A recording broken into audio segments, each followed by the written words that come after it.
This is the Big O Show. This is the Big O Show. All right, so you're in the romantic Poconos, and I know you got your special lady. Did you bring her to the Poconos? Because she might be mad if you don't bring her to the Poconos.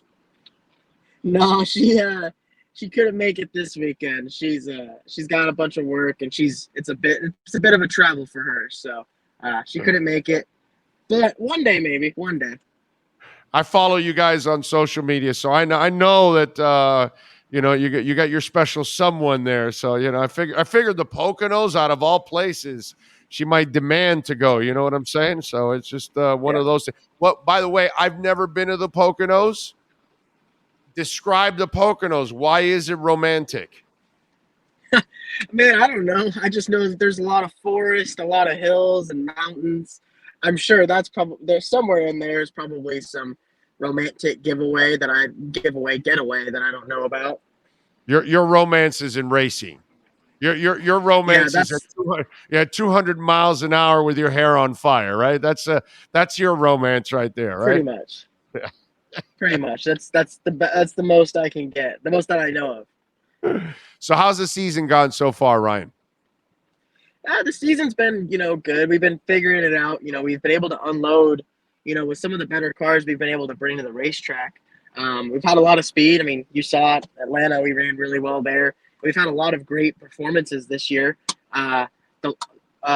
We just haven't had much help in the luck department, but I feel like with how the last few weeks have gone and the good stretch of races for us coming up, I'm pretty excited, and I think that there's definitely some opportunity there for us to go out there and put together some really solid performances.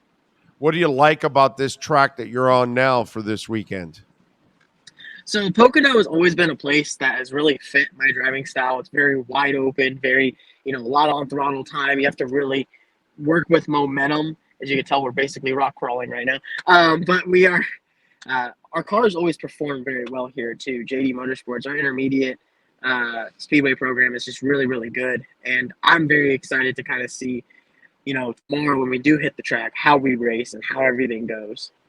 Yeah, no, that's a good thing. It's good to have a comfort zone when you get to a track and you feel better about it, because confidence obviously must feel a little better when you're comfortable in a place. Oh yeah, I mean, especially like I said, when you feel comfortable, when you can go out there and really drive the snot out of a race car, that's a good feeling. You can go out there and put your best foot forward and try and get you and your team, the best results possible.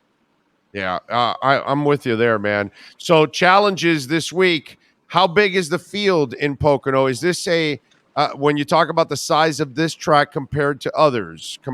Talk to us a little bit about that. Yeah, so Pocono, it's a 2.5 mile triangle-shaped track, different from our normal oval shape, I guess you could say. With this place being, a 2.5 mile track, obviously there's a lot of speed, a lot of heavy brakes, a lot of trying to figure out, trying to get the best setup for each different type of corner. Each corner here is way different than the last. They're all modeled off of corners from different racetracks. So it's almost like you have to give up one corner to be better in the others. Explain that. What does that mean? Because obviously we're not expert racers like you are. What's that lingo mean? That you got to give up one corner to get another? So say the biggest corner that a lot of people give up here is the tunnel turn 2. So what we'll do is we'll set our cars up better to drive better in turns 3 or 1 or both, and that because those are the most important ones. So, you almost give up how you set your car for handling in the tunnel turn 2 versus the others. Especially because off of those corners, off of turn number 1 and off of turn number 3, there are really, really long straightaways. Turn number 3 to turn 1 is the longest straightaway in NASCAR. So it is all about making sure you get the best drive off of the corner. When you talk about from oval to kind of a triangle, what's the different challenge for a driver? Well, like I mentioned earlier, each corner is completely different from each other. So there's no you're having to come to there's no consensus on how you set up to race here.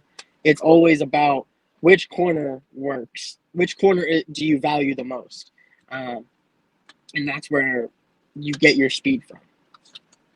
By the way, if it's a kind of like a triangle oval, don't you have like 5 turns? I've petitioned for it to be 5 turns. Actually, you mentioned that. That has been something Right? my Doesn't it tire sound guys like gave it? me an evil stare. Well, It's like because 5 turns. But turn one and the two turns at the top off the peak aren't really that turnish, right? In a yeah, way, so like compared to the bottom ones, right? no, you're right. I mean, I went on a tangent about this on Twitter. They modeled turn one off of turn 1 and 2 off at a track called Trenton. Turn 3 is modeled off of one of the 4 corners at Indy. So the total's 3 corners now, and then the final corner is modeled after turns 1 and 2 at the Milwaukee Mile. So that's another 2. So 2 plus 2 plus 1, that's 5.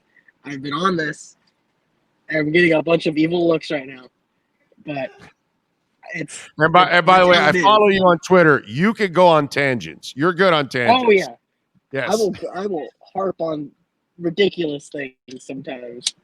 By the way, the other thing I've learned about you, following you on social media, you're a hell of a historian, dude. Like you know this, like you know the history of this, of your sport really well. Where did that come from? I mean, I was just such a fan for so long. Like I watched racing I my tell you entire this. life. By the way, I tell you this, Ryan. Why? Because I've been covering sports for 32 years. And I cover football players and baseball players and basketball players that wouldn't know a player that came 10 years before them. They wouldn't know about certain things because they're not really like big fans of the sport. It's kind of a job for them and they play it and all that, but they're not really like historians of the sport either because it doesn't matter to them as much. It matters to you, dude. It matters Yeah, to I you. mean, well, because like I said, I grew up being a fan of the sport. I love what I do, and I kind of like to also convey, the, I guess you could say, feel, to fans is like you know, just like them. Like I'm just another fan that's just very fortunate to do what I get to do, and I mean, heck, I'll sit in the grandstands and watch races. You know what I mean? Like that's just something I like doing. I'm a very big car nut. I love anything with 4 wheels and a motor, any type of racing, sports car racing, NASCAR, dirt racing, even monster trucks will even go on that route. I mean, anything with 4 wheels I like. All right. Well, let's wrap it up with this as Ryan Vargas gets ready for the Pocono Mountain 225 this weekend. Let's have a little fun. So, what is the weirdest, strangest, oddest thing that you need to do before you prep for a race? Or you can mention names or you don't have to mention names. What is the strongest, weirdest, oddest thing that you've seen another driver have to do part of their routine to get ready for a race? Just out of curiosity, because I would figure that all athletes have some kind of thing, routine, whatever. Is there any quirkiness in that routine as you get prepared? Or is there somebody else that you know that has something that's really just quirky in their preparations? Fire So away. I'll mention 2 things. One, my roommate, Myatt Snyder, he races the 31 car in the Xfinity series. I raced against my roommate. Um, Oh no, you can't freeze on the juicy part here. Wait a minute. No, you can't freeze on the juicy part here. Oh, he froze. He froze right at the end for the juicy part. Oh, yeah, all we know is Schneider, right? Or Snyder. That's it. That's all. And he's frozen, frozen, frozen. Dude, the whole interview was fine. The beginning was frozen. Are you back? Wait a minute. Wait a minute. He's trying to come out of the abyss. Are you there, Ryan? Oh. Oh. all right, you hear me? Yeah, yeah. Go ahead. Go ahead. What do you got? Give me the Okay. answer. Well, no. So There we go. Wow, we're back. I don't know how that Yes. worked. So my roommate, he'll watch so much footage to the point where he'll mark down each individual person's lap, like decision as to where they drive their car. Okay. And then something I do that is a little bit different than most. I will often drink pickle juice to help with muscle cramps and fatigue inside the race car. So Wow. that's a little bit of something right there. Isn't pickle juice like disgusting? There's this guy saying it's awesome. How is pickle juice awesome? Brian, come on. Do you have to hold your nose? Do you need to take do you add sugar to the pickle juice? What do you just drink? How much pickle juice do you have to drink so you can avoid cramps? So I was only able to hear like. Damn it. All right, Ryan. We got it. Let's cut it off. All right. I appreciate Ryan as always. Thank you. We gotta get him with a better connection at times there when he's around the track. Yeah, he's around the track. I mean, he's up in the mountains in Pocono. I'm sure, Yeah. you know. Yeah, definitely.